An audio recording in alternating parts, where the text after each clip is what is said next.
Subscribe कीजिए the perfect classes channel को और बेल आइकन को दबाइए लेटेस्ट वीडियो सबसे पहले देखने के लिए। द परफेक्ट क्लासेस में आप सभी का स्वागत है। शिक्षा निदेशालय राष्ट्रीय राजधानी क्षेत्र दिल्ली की वर्कशीट नंबर 36 डिस्कस कर रहे हैं बच्चों। क्लास 8 की वर्कशीट है, विषय है विज्ञान। 24 फरवरी 2021 की वर्कशीट है, टॉपिक है बल तथा दाब। हमने सीखा किसी वस्तु पर एक ही दिशा में लगाए गए बल जुड़ जाते हैं, इसलिए जिस दिशा में बल लगता है वह बताना ज़रूरी है। किसी वस्तु पर लगाया गया बल उसकी गति को बदल सकता है। यदि बल गति की दिशा में है तो वस्तु की गति बढ़ जाती है। यदि बल गति की दिशा के विपरीत दिशा में है तो वस्तु की गति में कमी आती है। उदाहरण के लिए, एक गोलकीपर गोल बचाने के लिए गेंद की तरफ कूदता है या उछलता है तो उसके द्वारा लगाया गया बल गेंद को रोक सकता है या उसकी दिशा को बदल सकता है और गोल होने से बच सकता है। दूसरी ओर, एक टायर को तेज़ी से चलाने के लिए इसे बार बार गति की दिशा में धक्का देना पड़ता है, जिसका अर्थ है कि बल को किसी वस्तु की गति की दिशा में लगाने पर उसकी गति बढ़ जाती है। किसी वस्तु की गति या उसकी गति की दिशा में या दोनों में परिवर्तन को वस्तु की अवस्था में परिवर्तन कहा जाता है। कुछ परिस्थितियां ऐसी भी होती हैं जिनमें वस्तुएं गति के लिए स्वतंत्र नहीं होती हैं। उदाहरण के लिए, आटे की एक लोई को हाथों से दबाना या चपाती बनाने के लिए आटे की लोई को बेलना। ठीक है, इस तरीके से इन स्थितियों में लगाया गया बल वस्तु के आकार में परिवर्तन कर देता है। क्योंकि बच्चे देखो, इतनी सी रोटी होती है ना, फिर इसे हम जब इसे रोल करते हैं तो ये बड़ी सी हो जाती है, तो आकार में परिवर्तन होता है ना। निम्नलिखित प्रश्नों के उत्तर दीजिए। क्वेश्चन नंबर 1 है, दो स्थितियों के उदाहरण दीजिए जिनमें बल के कारण किसी वस्तु की अवस्था में परिवर्तन होता है। तो इसका आंसर आप लिखेंगे यहाँ से।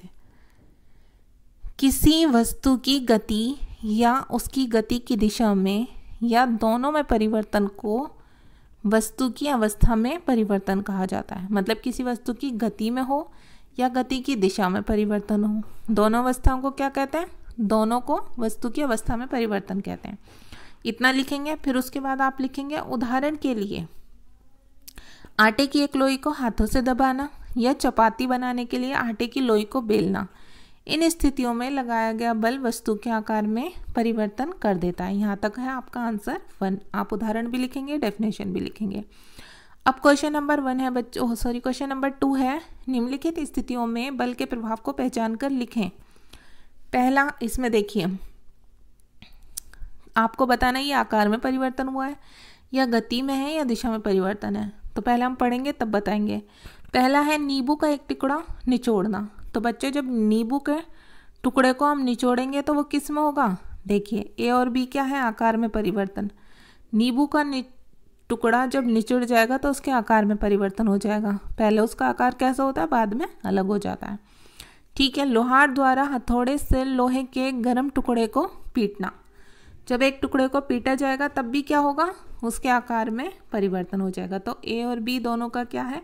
आकार में परिवर्तन। ए के आगे भी आप लिखेंगे आकार में परिवर्तन और इस बी के आगे भी आप लिखेंगे आकार में परिवर्तन। अब सी देखते हैं। एक कार का ब्रेक लगाने पर रुक जाना। एक कार गति से चल रही होती है, जब वो रुक जाती है तो क्या होता है? उसकी गति में परिवर्तन होता है। ठीक है। नेक्स्ट है, यहाँ पर आप लिख देंगे सी का गति में परिवर्तन। अब नेक्स्ट है, एक बल्लेबाज द्वारा गेंद को मारना। जब एक बल्लेबाज गेंद को मारता है तो वो गेंद कहाँ से बॉलिंग होती हुई आती है, मतलब जब बॉल करता है बॉलर और फिर उसे वो मार देता है तो वो किसी भी दिशा में चली जाती है। ठीक है। तो क्या होता है? दिशा में परिवर्तन होता है। तो डी का हम लिखेंगे दिशा में परिवर्तन। अब प्रश्न नंबर 3 है, अपने आसपास से ऐसे उदाहरण दीजिए जिसमें बल गति की दिशा और अवस्था बदल देता हो। गति की दिशा भी बदल देता हो और अवस्था भी बदल देता हो। तो उदाहरण लिखने बच्चों बस। तो आप यहाँ से लिखेंगे आंसर 3।